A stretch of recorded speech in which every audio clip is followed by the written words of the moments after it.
Глубокое келді. Оралхан Бөкей атындағы Қазақ орта мектебінің биология пәні мұғалімі Қасымханова Жаңылыс Екенқызы. 7-ші сынып биология пәнінен су және элементтер олардың тірі ағзалар үшін маңызды атты тақырып өткеннен соң номер 2-ші зертханалық жұмысы бар. Бұл зертханалық жұмыстың тақырыбы тірі ағзалар үшін судың қасиеті мен маңызын сипаттау. Зертханалық жұмыстың мақсаты тәжірибе негізінде судың кейбір қасиеттеріне көз жеткізу, оның тірі ағза үшін маңызы туралы қорытынды жасау. Зертханалық жұмысқа қажетті құрал жабдықтар: су, мұз түйірі, су термометрі, сынауық, спиртшам, 5-5 сантиметрлі кесілген дәптер қағазы, әртүрлі монеталар, өлшеуіш стақан немесе колба және петри табақшасы.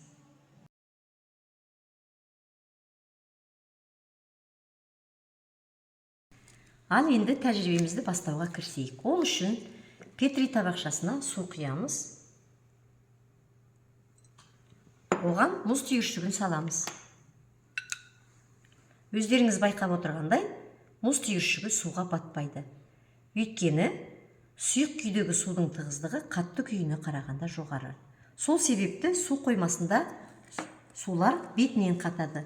Бұл судағы ағзалар үшін қыста тіршілік етуге мүмкіндік береді.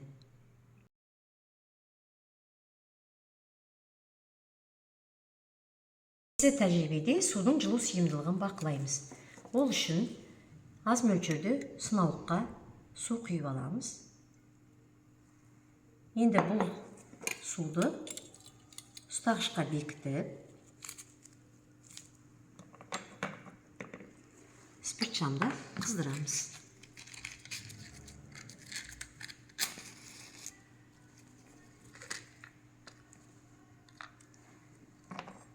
Бірінші проверка сынып кетпеу үшін өн бойын қыздырамыз.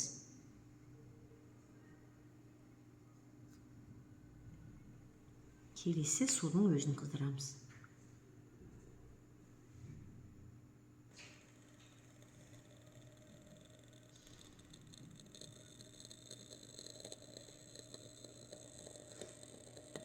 Байқап жатқандарыңыздай су қайнады. Енді осы қызған суды термометрмен температурасын өлшейміз.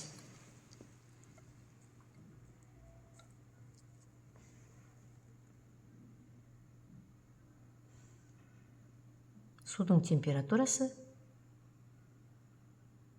80 градус. Енді бұл суды су үшін біраз уақытқа қалдырамыз.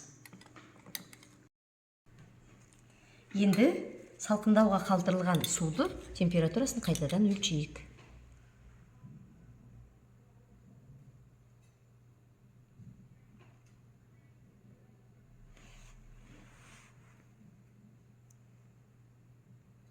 Судың температурасы 60 градусқа салқындаған. Бұл судың жылу сыйымдылығының өте жоғары екендігін көрсетеді. Судың жылу сыйымдылығы өте жоғары болғандықтан ол баяу суиды.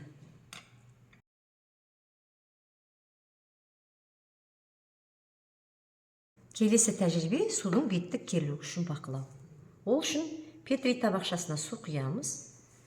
Оған 5-5 сантиметр етіліп қиылған қағазды саламыз. Байқағандарыңыздай қағаз батпайды. Оның үстіне 5 теңгелік монетаны саламыз. Бұнда да суға батпайды. Келесі петри табақшасына су құямыз. Оған да 5-5 сантиметр етіліп кесілген қағазды салып, үстіне 10 теңгелік монетаны саламыз. Онда да батпайды. Бұл судың беттік керілу күші. Беттік керілу судың ұсақ бөлшектерінің бір-біріне тартылу қабілеті.